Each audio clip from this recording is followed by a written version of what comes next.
Welcome to this explainer. Today we are going to unpack something that is literally game-changing: the fascinating transformation of sustainability data into a hard corporate currency.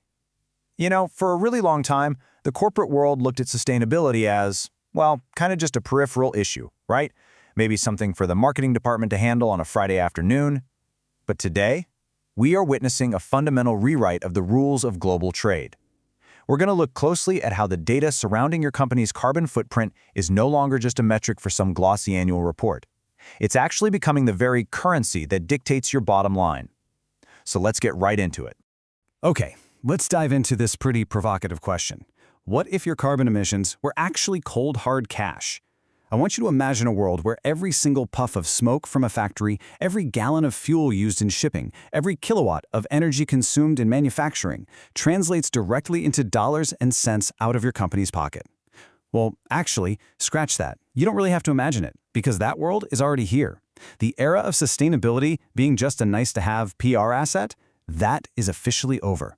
We're entering an era where carbon emissions are treated with the exact same weight, severity, and financial consequence as traditional cash expenses.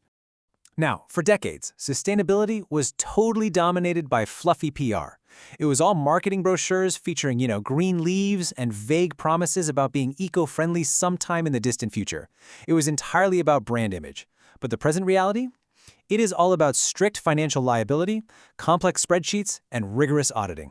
We are moving rapidly, and I mean rapidly, away from those vague green promises, straight into a domain where your carbon output represents a direct, unavoidable financial liability right there on your balance sheet. Part 1. The Sustainability Paradigm Shift.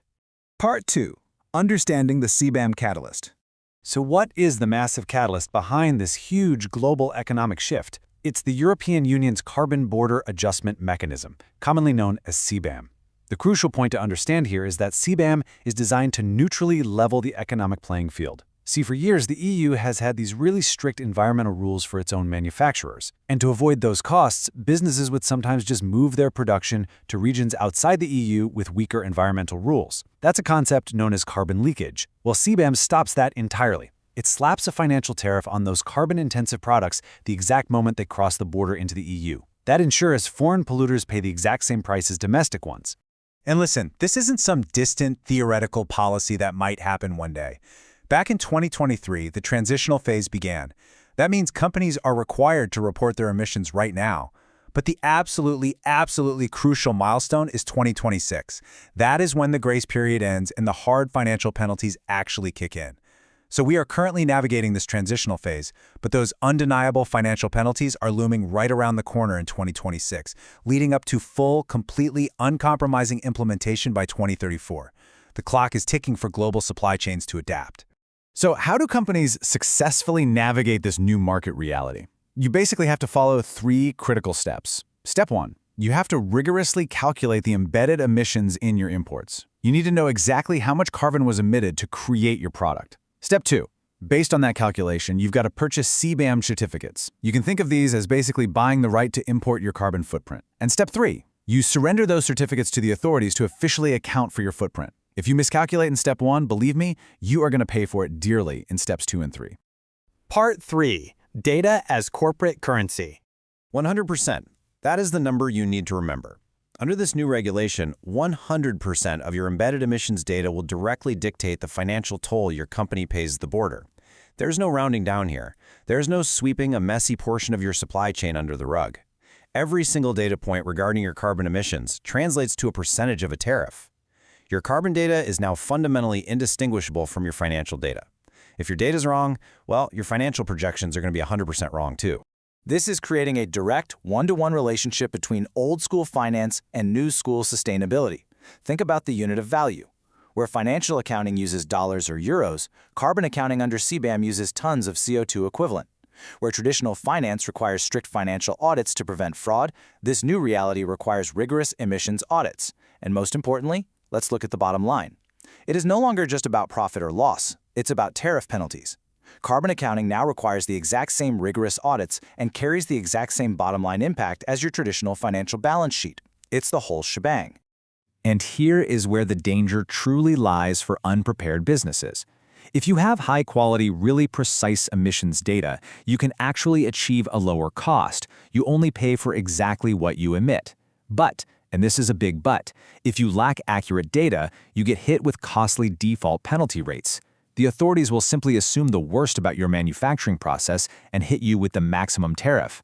This means missing spreadsheets and poor data collection translate directly into massive, completely avoidable financial losses. Our source material from the GeneCapsule channel actually hit the nail on the head with this quote. CBAM is turning sustainability data into a corporate currency. This isn't just a fun metaphor, you guys, and it isn't just a regulatory compliance checklist. It is a literal new currency exchange. You are trading your ability to gather, verify, and present environmental data for the ability to maintain your profit margins in the European market. Part 4. Navigating the New Reality. So what's the playbook here? It's incredibly straightforward, but it requires a massive cultural shift inside a company. First, companies must proactively treat carbon data exactly like cash. You wouldn't let $1 million go missing from your accounting software, right? So you absolutely cannot let 1 million tons of CO2 go untracked. Second, you have to audit your entire supply chain with extreme rigor. You are now responsible for the emissions of your suppliers halfway across the globe. And third, you must brace and prepare your balance sheets right now for the 2026 financial impact. That transition period is almost over. Now you might be wondering who is in the crosshairs first. Well, the most carbon-intensive sectors are being targeted right out of the gate. We're talking iron and steel, cement and fertilizers, electricity and hydrogen. These are the literal building blocks of the modern economy. For anyone importing these heavily regulated foundational goods, mastering this carbon data isn't just some compliance exercise. It is absolutely critical for long-term corporate survival. I mean, the margins in these industries are tight enough without adding massive default tariff penalties on top of them. The ultimate takeaway here is simple, but honestly, it is incredibly profound. Sustainability's data is your new balance sheet. All the traditional business acumen in the world is not going to save your margins if your carbon data is a mess. If you cannot accurately track your carbon down to the absolute smallest detail, you simply cannot protect your profits moving forward. Which leaves us with one final, absolutely critical question to consider as global trade enters this unprecedented new era. When it comes to your supply chain, is your data rich, or are you about to be carbon bankrupt? It's a question every single business importing into Europe needs to answer before 2026. Thank you so much for joining me for this explainer. Keep analyzing, keep preparing, and I'll catch you next time.